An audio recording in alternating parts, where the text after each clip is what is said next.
8 weeks had passed since Dr. Park So-jin and her team escaped from Korthax Prime. They had barely made it out alive after Admiral Kothvel discovered their presence at the medical facility. Captain Oh Dong-min had sacrificed himself during the firefight, staying behind to hold off Vorthak soldiers while the others reached their escape ship. Now So-jin sat in the captain's chair of the hospital ship Mercy's Dawn 2, reading reports from across the galaxy. The virus that Tech Sergeant Bae Yu-jin had planted in the Vorthak Nexus web was working exactly as planned. But the results were even more dramatic than they had hoped. "Doctor, we're getting another message from Vorthak Space," said Communications Officer Park Jae-sung, a young man who had taken Kim Woo-bin's place. "It's from a civilian transport ship near the border. They're requesting medical assistance," So-jin nodded. "Tell them we're coming." "What's their situation?" "Engine failure and life support problems.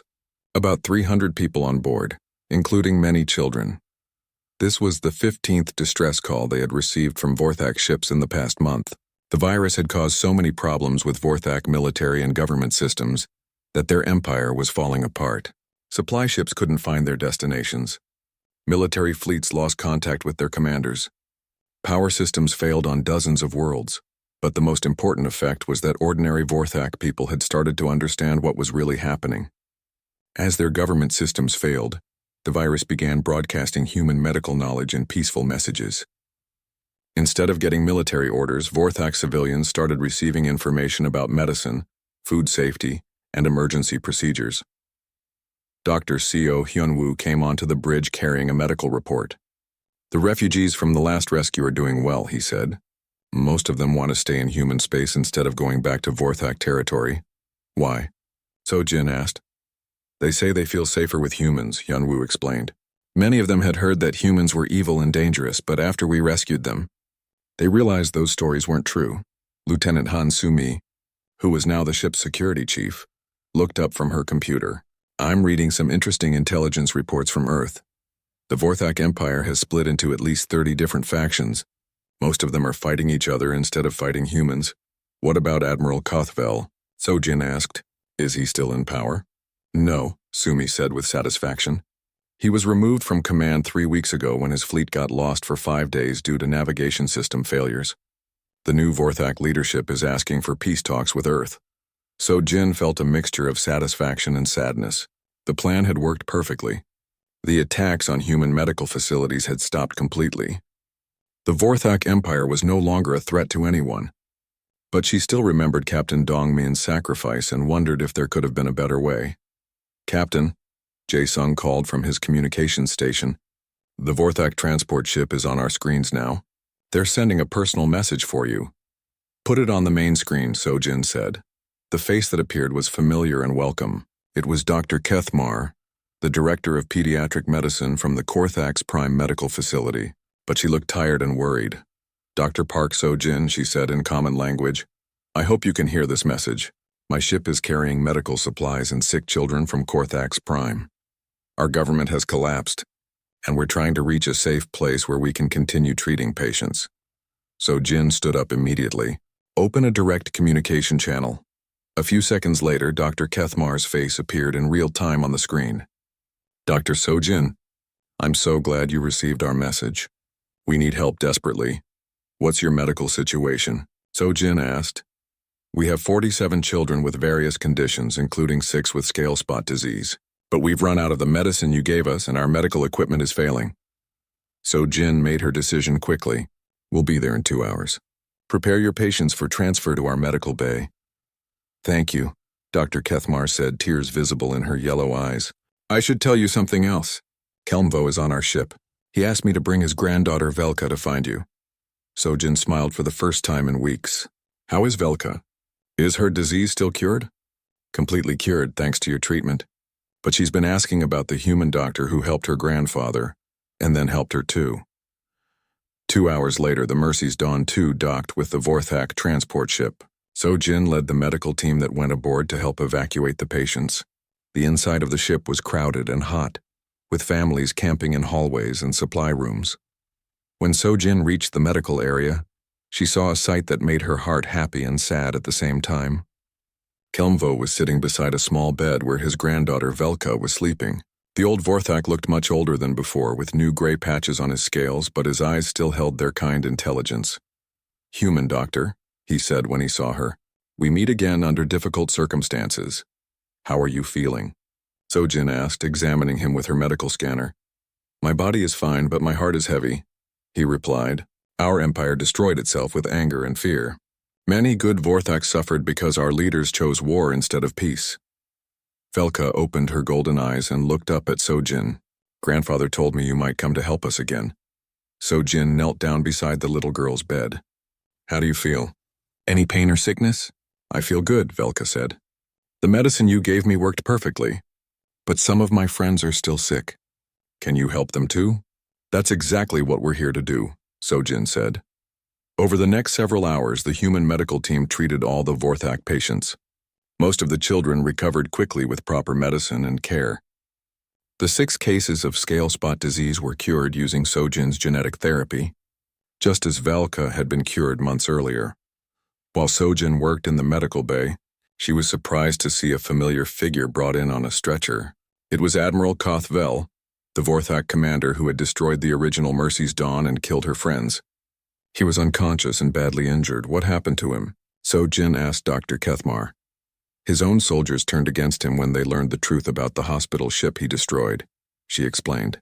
They said he was a war criminal who brought shame to the Vorthak military. He was shot during a fight and left to die.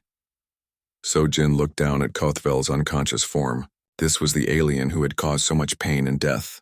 Part of her wanted to leave him to die as punishment for his crimes. But another part of her, the part that had made her become a doctor, knew what she had to do. "Move him to Surgical Bay 2, she told her medical assistants. "I'll operate on him myself." "Doctor," said Nurse Lee Min-jung, who had worked with Sojin since joining the new ship. "Are you sure? This is the one who killed Captain Daeho and Kim Woo-bin." "I know exactly who he is," Sojin replied. "That's why I have to save him. If I let my enemies die when I could save them, then I become just like them." The surgery took 4 hours. Kothvel had internal bleeding and several broken bones, but Sojin's skilled hands repaired the damage. When he woke up 3 days later, he found himself in a clean, bright medical room aboard a human hospital ship. Sojin was sitting beside his bed, reading a medical report. When she saw his yellow eyes open, she set down her computer and looked at him calmly. "Where am I?" he asked in a weak voice. "You're aboard the human hospital ship Mercy's Dawn 2, Sojin replied. "I'm Dr. Park Sojin. I performed surgery to save your life." Kothvel stared at her in shock. You're human. Why didn't you let me die?" "Because that's not what doctors do," Sojin said simply. "We save lives, even the lives of people who have hurt us." Kothvel was quiet for a long time. Finally, he said, "I destroyed your hospital ship. I killed your people." "You should hate me. I did hate you," Sojin admitted. "For months I hated you so much that it almost destroyed my ability to be a doctor. But I realized that hate only creates more hate. Someone has to choose to break the cycle." "I don't understand," Kothvel said. "In Vorthak culture, enemies must be destroyed. Showing mercy to enemies makes you weak." Sojin stood up and walked to the window that showed the stars outside. "Maybe that's why your empire fell apart. Real strength isn't about destroying your enemies. It's about turning your enemies into friends." Over the following weeks, more Vorthak refugee ships arrived asking for help. The Mercy's Dawn 2 treated thousands of patients, both human and alien. Some of the Vorthak doctors, including Dr. Kethmar, asked to work alongside the human medical teams to learn new techniques. Kothvel slowly recovered from his injuries, but he spent most of his time thinking about what Sojin had told him. He watched human doctors treating Vorthak patients with the same care they gave to humans. He saw Vorthak children playing with human nurses. He began to understand that everything he had believed about humans was wrong. One day, Kelmvo brought his granddaughter Velka to visit Kothvel in the recovery ward. The little girl looked up at the former admiral with curious eyes. "Grandfather says you used to be a bad Vorthak who hurt people," she said, "but Dr. Sojin saved your life anyway. Does that mean you're good now?" Kothvel looked down at the child he had almost killed when he destroyed the first hospital ship. "I'm trying to learn how to be good," he said quietly. The planet Korthax Prime looked like a giant red jewel hanging in space. Its surface was covered with massive cities that stretched across entire continents.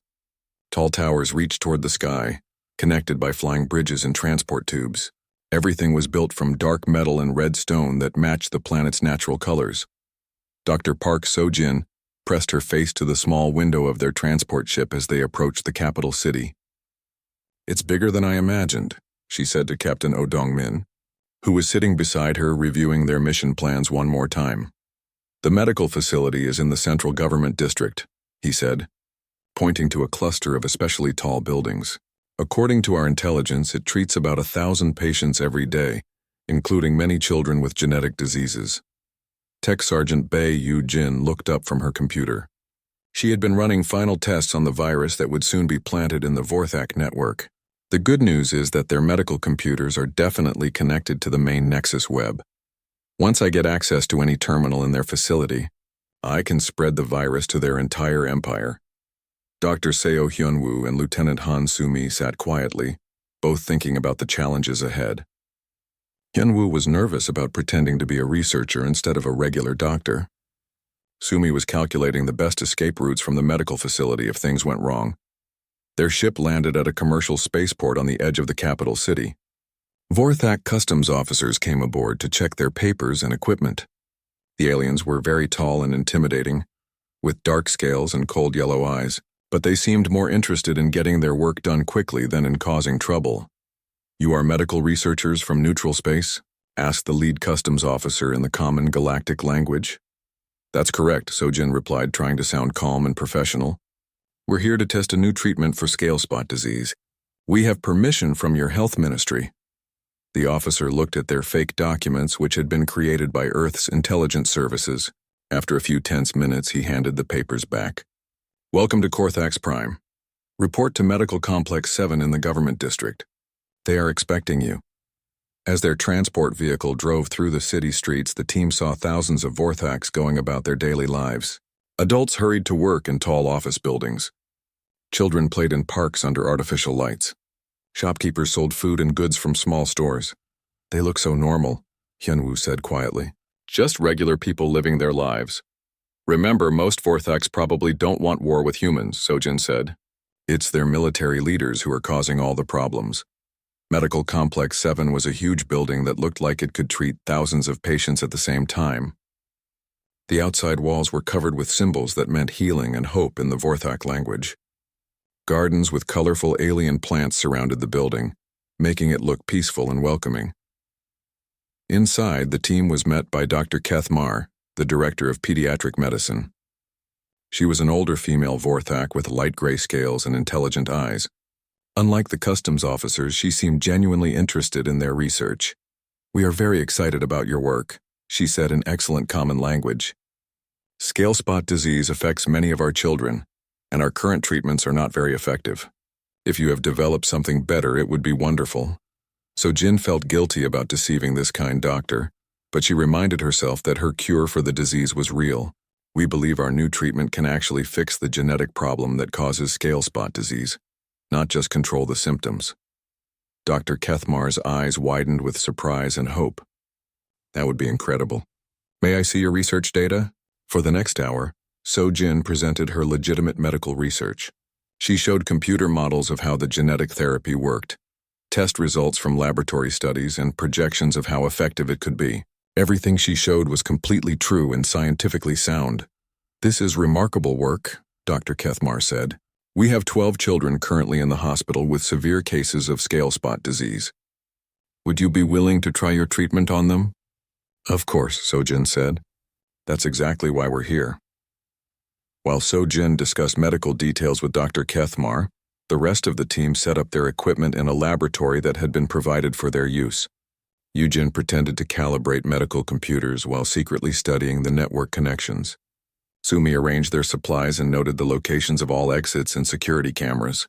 Hyunwoo and Dongmin prepared the actual medicine that would cure the Vorthak children. "The network connection is perfect," Yujin whispered to Dongmin when no one else was around. "I can access the main Nexus web from any computer terminal in this building. It will take me about 20 minutes to plant the virus completely." "Good," Dongmin replied quietly. "So Jin is meeting the first patients this afternoon. While she's treating the children, you can work on the computers." That afternoon, So-jin was introduced to the young Vorthak patients. They ranged in age from 5 to 15 years old. and all of them had the painful infected sores on their scales that were characteristic of scale spot disease. Some were so sick they could barely sit up in their hospital beds. The first patient was a little girl named Velka, who was only 6 years old. Her scales were covered with red, inflamed spots, and she looked tired and weak. Her parents sat beside her bed, holding her small hands and trying not to cry. "Hello, Velka," Sojin said gently in the Vorthak language. "I'm a doctor from far away, and I think I can help you feel better." Velka looked at her with curious golden eyes. "Are you a human?" she asked in a small voice. Sojin was surprised that the child had recognized her species. Most young Vorthaks had never seen a human before. "Yes, I am." "How did you know?" "My grandfather told me about human doctors," Velka said. "He said they helped him when his ship was broken in space. He said human doctors are kind to everyone, even strangers," so Jin's heart jumped. Could this child's grandfather be Kelmvo, the old Vorthak man she had saved on the transport ship? "What is your grandfather's name?" "Kelmvo," Velka said. "He's coming to visit me tomorrow." So Jin had to control her emotions. The little girl she was about to cure was the granddaughter of a man whose life she had saved months ago. It felt like the galaxy was telling her that she was doing the right thing. "Well then, let's make sure you're feeling much better when he arrives," Sojin said with a smile. Over the next 3 days, Sojin treated all 12 children with her genetic therapy. The results were amazing. The painful sores on their scales began to heal within hours. Their energy returned and they started playing and laughing again. Dr. Kethmar watched the treatments with wonder and excitement. "I've never seen anything like this," she told Sojin. "Your treatment doesn't just help the symptoms. It's actually curing the disease completely."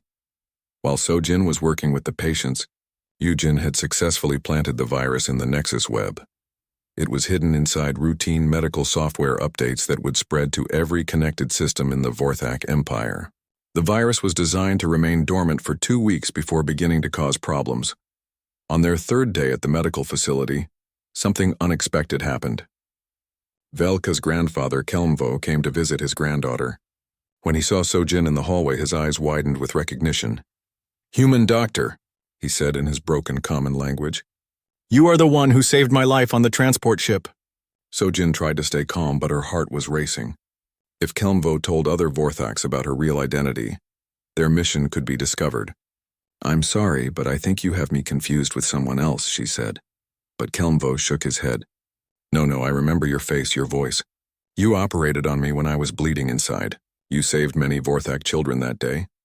He paused, then asked quietly, "Why are you here on Korthax Prime?" Sojin looked into his eyes and saw wisdom and kindness. She made a quick decision to tell him part of the truth. "I'm here to help sick children just like I helped you. Your granddaughter is going to be completely cured of scale spot disease." Kelmvo nodded slowly. "Good. That is what doctors should do." He was quiet for a moment, then said, "But I think there is something else. Something dangerous. Be careful, human doctor. Not all Vorthaks are grateful for kindness." As if his words were prophetic, alarms suddenly started ringing throughout the medical facility. Over the building's communication system, a cold voice announced, "Security alert. All personnel report to designated stations. We have detected unauthorized activities in the research laboratories." Captain Dongmin appeared beside Sojin, his face tense with worry. "We have a problem," he said quietly. "Admiral Kothvel just arrived at the facility with a squad of military police. Someone told him that human spies are here." Sojin's blood turned cold. Kothvel was the Vorthak admiral who had destroyed the Mercy's Dawn. He was the one who had ordered the deaths of her friends and colleagues. Now he was here looking for her. "We need to leave immediately," Dongmin continued. "But first we have to make sure the virus has been fully planted in their system." 6 weeks later, Dr. Park Sojin stood in a secret military laboratory deep underground on Earth. The room was full of computers, medical equipment, and people working quietly at their stations. She had spent every day since agreeing to help Admiral Yoon developing a real cure for scale spot disease, the genetic condition that affected young Vorthaks. "The treatment is working perfectly in our tests," she told Dr. Nam Ji-woo, who had become her research partner. "It doesn't just treat the symptoms like their current medicine does. It actually fixes the genetic problem that causes the disease." Ji-woo looked at the test results on her computer screen. "This is amazing work, Sojin. Vorthak children who get this treatment will never get scale spot disease again. They'll be completely cured. So Jin felt good about this part of their plan. Whatever else happened, she was creating something that would save young lives.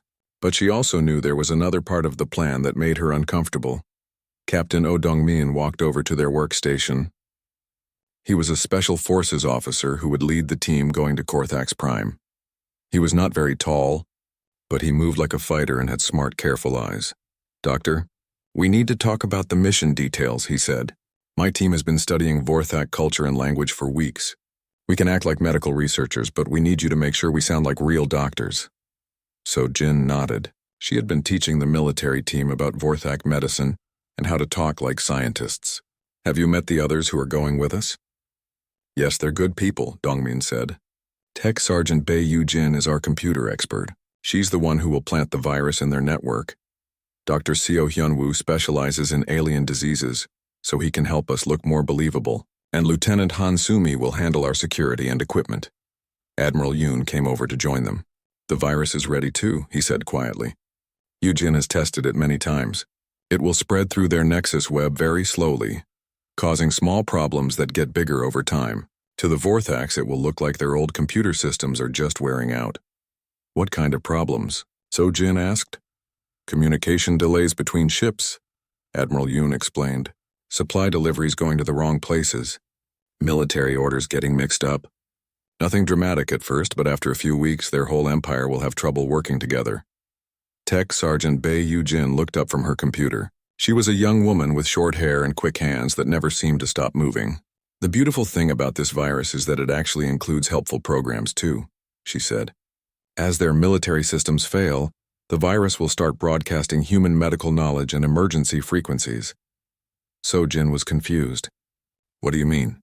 "Instead of just causing problems, the virus will also start helping Vorthak civilians," Yu-jin continued. "When their government systems stop working, ordinary Vorthaks will start getting messages with information about medicine, food safety, and how to call for help. It's like the virus will teach them that humans want to help, not hurt them." This made Sojin feel better about the plan. "So we're not just breaking their systems. We're also showing them that humans care about their people." "Exactly," Admiral Yoon said. "The goal isn't to destroy the Vorthak Empire. It's to stop them from attacking our medical facilities and maybe help them understand that cooperation is better than war." Dr. Seo Hyunwoo joined the group. He was a quiet man who specialized in studying diseases that affected alien species. "I've been looking at your cure for scale spot disease," he told Sojin. "It's brilliant, but I'm worried about one thing. What if the Vorthaks figure out who we really are? That's why we're taking real medicine with us," Sojin said. "Even if they discover we're not just researchers, we'll still be able to help their children." "The cure is genuine." Lieutenant Han Sumi walked over carrying a box of equipment. She was a demolitions expert who would also be responsible for protecting the team. "I've been thinking about our exit strategy," she said. "Getting into Korthax Prime might be easier than getting out." "Why?" Dongmin asked. "Because once the virus starts working, their security systems will become unpredictable," Sumi explained. "We might have to fight our way out." So Jin didn't like hearing about fighting, but she understood it might be necessary. "How long will it take for the virus to spread through their network?" "About 2 weeks for the first effects to show up," Yu-jin said. "But we only need to stay on Korthax Prime for a few days to plant it and treat some children." Over the next 2 weeks, the team practiced their mission many times. They learned to act like neutral medical researchers who had no connection to Earth's military. Sojin taught them how to use the equipment that would actually cure scale spot disease. Yu-jin practiced hiding her computer virus inside normal medical programs. The hardest part was learning to think like Vorthaks. They had to understand how Vorthak doctors worked, what they cared about, and how they treated their patients. Sojin spent hours watching recordings of Vorthak medical procedures and reading their scientific papers. "Their doctors are very formal and serious," she explained to the team. "They don't smile much or talk about personal things. They focus completely on the medical problem and nothing else." "That's going to be hard for me," Dr. Hyunwoo said. "I like to talk to my patients about their families and interests. It helps them feel more comfortable." "You'll have to control that habit," Sojin said. "If we act too friendly, they might get suspicious." Captain Dongmin gathered the team for their final planning meeting. "Our cover story is simple," he said. "We're independent medical researchers from the neutral zone. We've developed a new treatment for scale spot disease and want to test it on Vorthak children to make sure it's safe for all alien species. What if they ask why we want to help Vorthak children? Lieutenant Sumi asked. We tell them that good medicine benefits everyone. Sojin answered. Many human children have similar genetic problems. If we can cure scale spot disease in Vorthaks, we can use the same methods to help human children too. Admiral Yoon looked at each team member. I want you all to understand something important. This mission is dangerous, but it could save thousands of lives. If we succeed, the attacks on human medical facilities will stop. If we fail, many more doctors and nurses will die. So Jin thought about her friends who had died on the Mercy's Dawn. She thought about Captain Lee Dae-ho, who had always believed that showing mercy was a strength, not a weakness. She thought about Kim Woo-bin, who had used his last moments to make sure the galaxy would know the truth about what happened. We won't fail, she said firmly. Too many good people have already died. It's time to make sure their deaths meant something. The team spent their last day on Earth checking their equipment and reviewing their plans one more time. Sojin packed vials of the real scale spot disease cure, alongside the fake research equipment that would hide Eugène's virus. That night, she wrote a message to Choi Han-na, who was now working on a new hospital ship. I'm going away for a while on a special assignment, she wrote. I can't tell you where or why, but I want you to know that I'm finally ready to be a doctor again. I'm ready to save lives. The next morning, the team boarded a small, unmarked ship that would take them to Korthax Prime. As Earth grew smaller behind them, Sojin looked out the window and made a promise to herself. She would cure Vorthak children because that's what doctors do. She would help plant the virus because it might stop more attacks on innocent people. But most importantly, she would prove that humans could be both compassionate and strong at the same time. The mission to the heart of the Vorthak Empire was about to begin. Dr. Park Sojin sat in her small apartment on Earth, staring out the window at the rain falling on the city below. 3 months had passed since the attack on the Mercy's Dawn, but the pain in her heart felt as fresh as the day it happened. She had been one of only 12 people who escaped in the emergency pods before the ship was destroyed. Every night she had the same dream. She saw Captain Lee Dae-ho running through the burning corridors trying to save people. She saw Kim Woo-bin at his communication station, sending out the last message as the ship broke apart around him.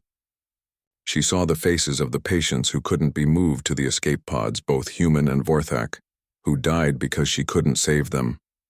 The doorbell rang, but Sojin didn't get up to answer it. She hadn't talked to anyone except doctors for weeks. The people from the Galactic Medical Corps kept calling, asking when she would return to duty. But she couldn't imagine ever going back to space again. The doorbell rang again, longer this time. Finally, Sojin walked to the door and opened it. 2 people stood in the hallway. One was Admiral Yoon Tae-sung, a tall man with short gray hair wearing a dark blue military uniform.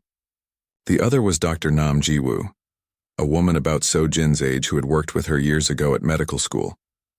Hello, Sojin, Dr. Nam said gently. May we come in?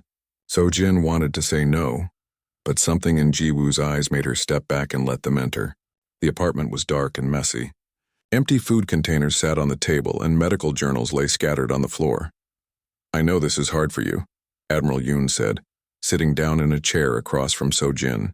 What happened to the Mercy's Dawn was a terrible crime. The entire galaxy is angry about it. That doesn't bring back the people who died, Sojin said quietly. No, it doesn't, Ji-woo agreed.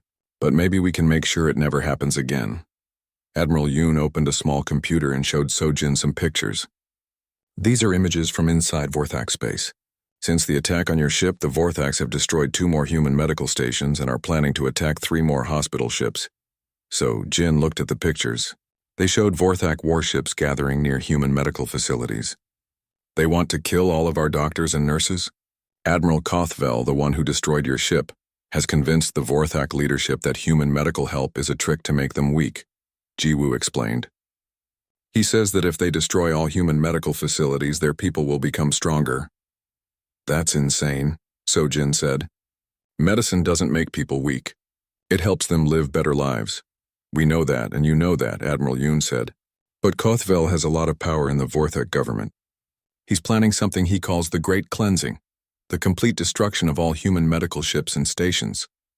Sojin felt sick to her stomach. Thousands more doctors and nurses would die, just like her friends on the Mercy's Dawn. What can we do to stop it? Jiwoo leaned forward. That's why we're here. We've been studying Vorthak technology and society for years. We've found something that might help us stop the attacks without starting a big war. Admiral Yoon touched his computer and a new picture appeared. It showed a complex diagram of connected lines and dots. This is the Vorthak Nexus Web.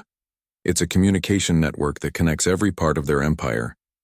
All their military ships, government buildings, and important facilities are connected to it. Everything the Vorthaks do goes through this network, Jiwoo continued. Military orders, supply deliveries, even basic things like power and water systems.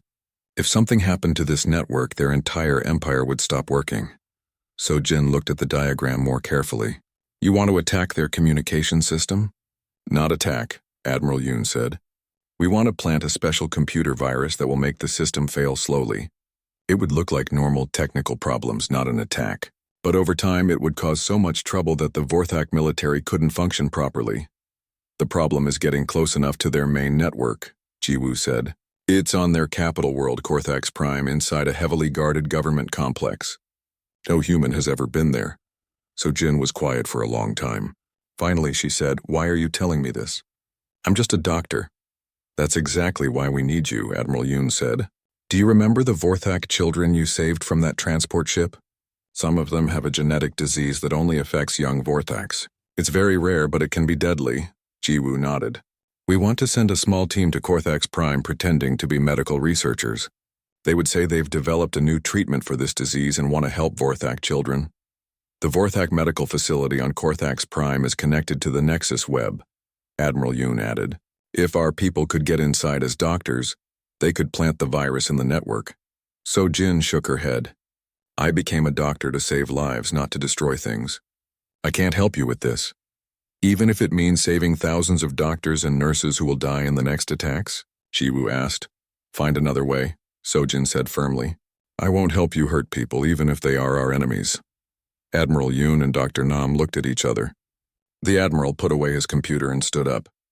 I understand your feelings, Dr. Park, but please think about it. We're not asking you to kill anyone. We're asking you to help stop the killing. After they left, Sojin sat alone in her apartment again. She thought about Captain Daeho, who had always said that a doctor's job was to preserve life, not take it. She thought about the Vorthak children she had saved, especially the little boy who had called humans good strange. 2 days later, Sojin's doorbell rang again. This time it was Choi Hana, the head nurse who had also survived the attack. Hana looked tired and sad, but she was wearing her medical corps uniform. I'm going back to work next week, Hana said. They're giving me a new assignment on a hospital ship near the border. Aren't you afraid? Sojin asked. Of course I'm afraid, Hana said, but I keep thinking about all the people we saved on the Mercy's Dawn. Both humans and Vorthaks. If I stop being a nurse because I'm scared, then the people who destroyed our ship win. It's different for you, Sojin said. You didn't have to make the decisions I made. You didn't have to choose which patients to save first. Hana sat down next to Sojin. Do you remember what you told that Vorthak grandfather when his grandson asked why humans help enemies? Sojin nodded. I said we don't see enemies when someone is hurt. We only see people who need help. The people planning to attack our hospital ships are hurt too, Hana said. They're hurt by fear and anger and wrong ideas about what strength means. Maybe there's a way to help them too. That night, Sojin had a different dream. Instead of seeing the Mercy's Dawn being destroyed, she dreamed about the Vorthak children she had saved. In the dream, they were sick again. But this time there were no doctors to help them because all the human medical ships had been destroyed. She woke up and walked to her computer. She looked up information about the genetic disease that affected young Vorthaks. It was called scale spot disease, and it caused painful sores on their skin that could become infected. Without treatment, many children died from it. So Jin realized that she really could help Vorthak children by developing a better treatment for scale spot disease. And if that treatment also helped stop the attacks on human medical facilities, maybe it wasn't wrong to do both things at the same time. The next morning, she called Admiral Yoon. I'll help you, she said.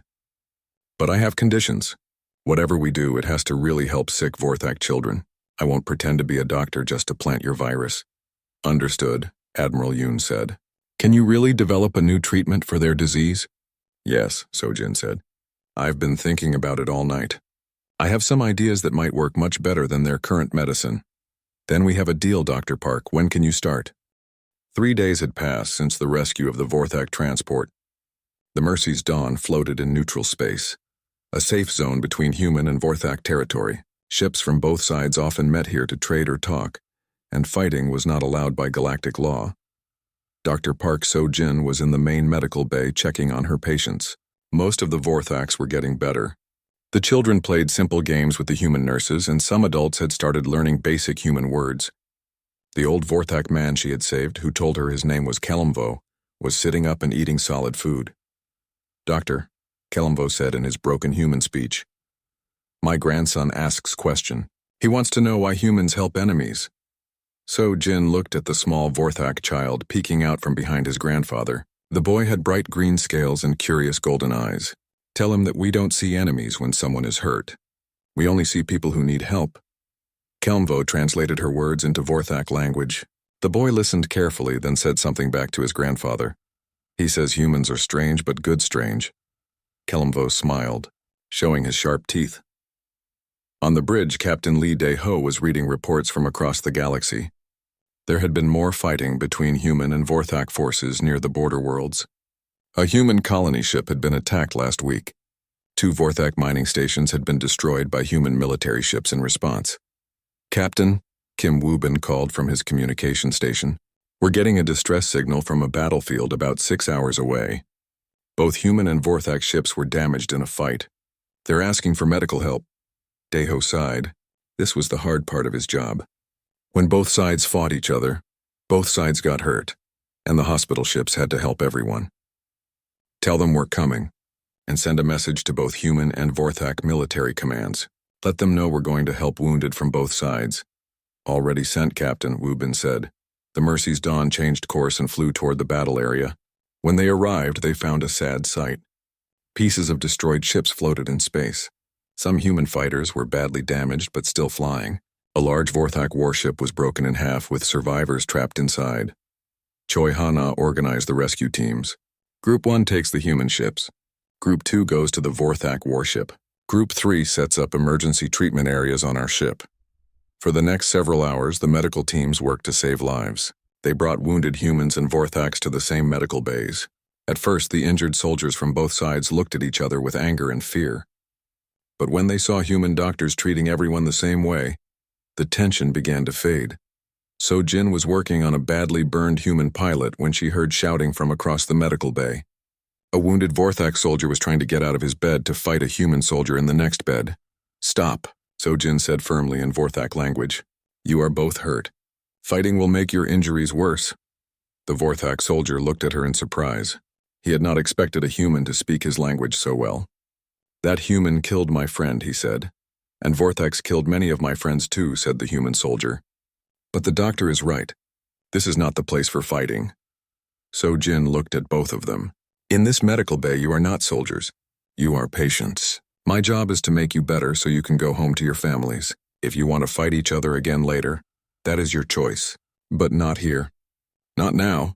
Both soldiers became quiet. The Vorthak soldier lay back down on his bed. The human soldier nodded and closed his eyes to rest. Captain Dae-ho was proud of his crew. In just 8 hours, they had saved 43 lives.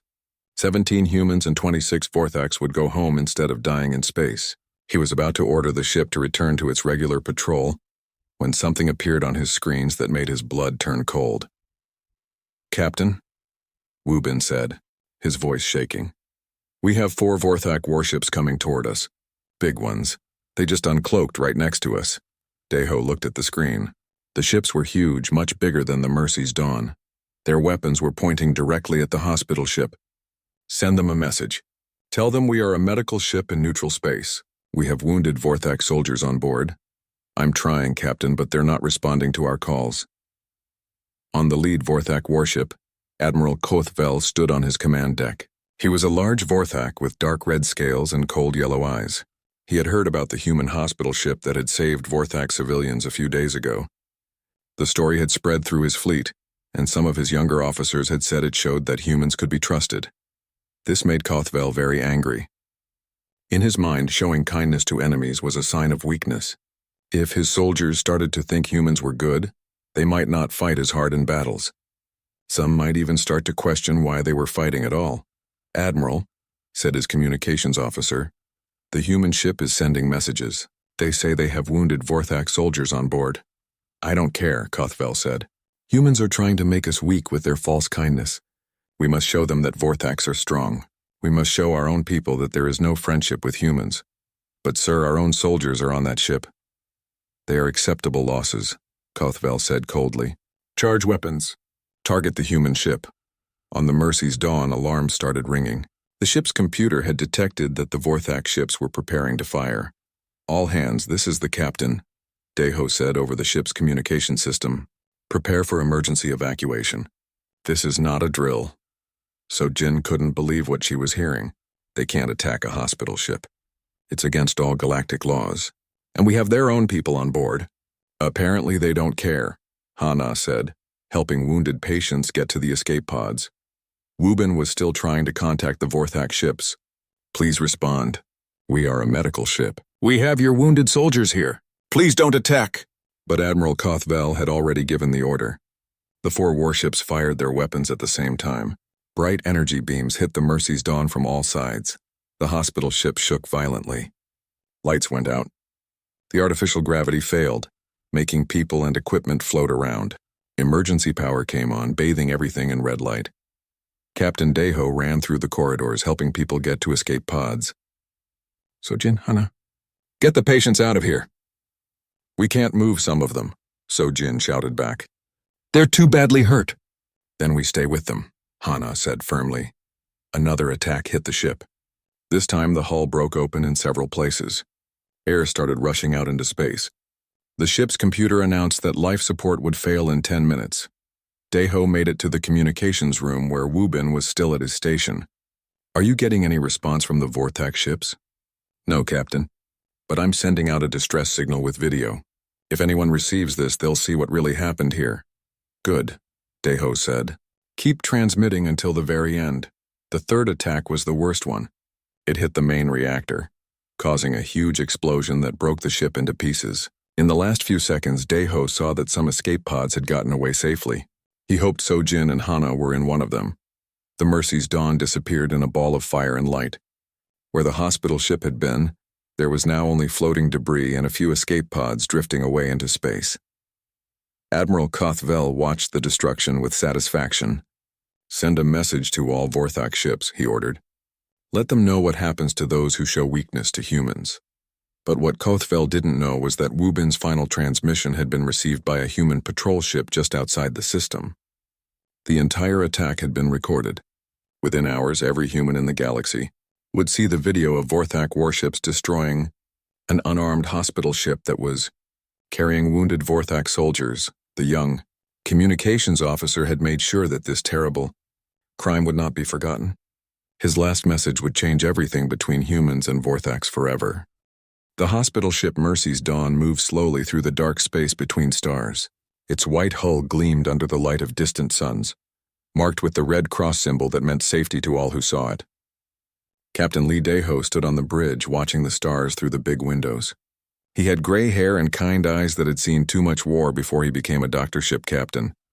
"Captain, we have a message coming in," said Kim Wubin from his chair at the communications desk. The young man was only 23 years old and still excited about working in space. His fingers moved quickly over the buttons and screens in front of him. "Put it on the main screen," Deho said. The front window changed to show words and numbers. It was a distress call from somewhere nearby. A ship was in trouble and needed help. Dr. Park So-jin walked onto the bridge. She was the chief doctor on the ship and one of the best alien doctors in human space. She could fix almost any creature that breathed, walked, or crawled. Her black hair was tied back in a simple way, and she wore the blue uniform of the medical corps.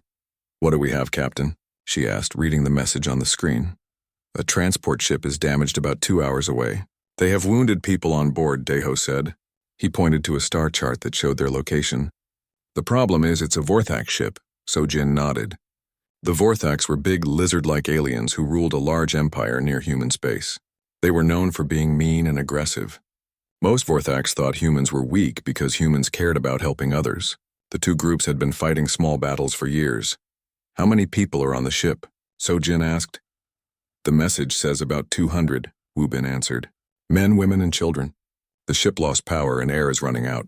Choi Hana came onto the bridge. She was the head nurse and had worked on medical ships for 15 years. She was tough and strong, but she cared deeply about saving lives. Doctor, the medical bay is ready. We can take 50 serious cases and maybe 30 more with light injuries. Daeho looked at the message again. He knew it was dangerous to help Vorthak people. Their military ships might think the humans were trying to trick them. But he also knew that people were dying while he thought about it. Set course for the Vorthak ship, he said. Send them a message. Tell them we are coming to help. The Mercy's Dawn changed direction and flew toward the damaged transport. As they got closer, they could see the Vorthak ship on their screens. It was big and black, but parts of it were broken. Smoke came out of holes in its side. Captain, I'm getting more messages from the transport, Wubin said. They say thank you for coming. They also say their engines are going to explode soon. How long do we have? Daeho asked. Maybe 4 hours before the ship breaks apart completely. Sojin was already moving toward the door. Hana, get our people ready. We need to move fast. She turned to the captain. Can you get us close enough to dock with them? I'll try, Daeho said. But their ship is spinning slowly. It won't be easy. The next few hours were busy and scary. The human medical team put on their spacesuits and went into the damaged Vorthak ship. The air inside smelled bad and was very hot. Emergency lights flashed red and water dripped from broken pipes. Sojin led her team through the dark hallways. They found the first group of wounded Vorthaks in what looked like a dining area. The aliens were big, about 7 feet tall, with thick scales and long tails. Some were hurt badly. Others held small Vorthak children close to their chests. Set up the medical equipment here, Sojin told her nurses. We'll treat the worst cases first, then move everyone to our ship. The Vorthaks looked scared when they saw the humans. They had heard stories that humans would hurt them or leave them to die. But Sojin knelt down next to a wounded Vorthak woman and began to examine her injuries. She worked quickly and carefully, just like she would with any human patient. Your leg is broken, Sojin told the Vorthak woman in the alien language. She had learned to speak Vorthak during her medical training. But I can fix it.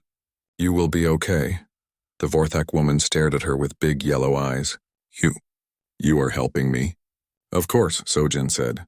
That's what doctors do. Word spread quickly through the damaged ship that the human doctors were really there to help. More Vorthaks came out of hiding places. Some carried injured family members. Others brought sick children. Hana set up a treatment area for the children. She had special medical tools made for small Vorthak bodies. Even though she couldn't speak their language well, she smiled and made gentle sounds that helped calm the scared young ones. Dr. Sojin called one of her assistants. We have a problem. This Vorthak man has internal bleeding. I don't think we can save him here.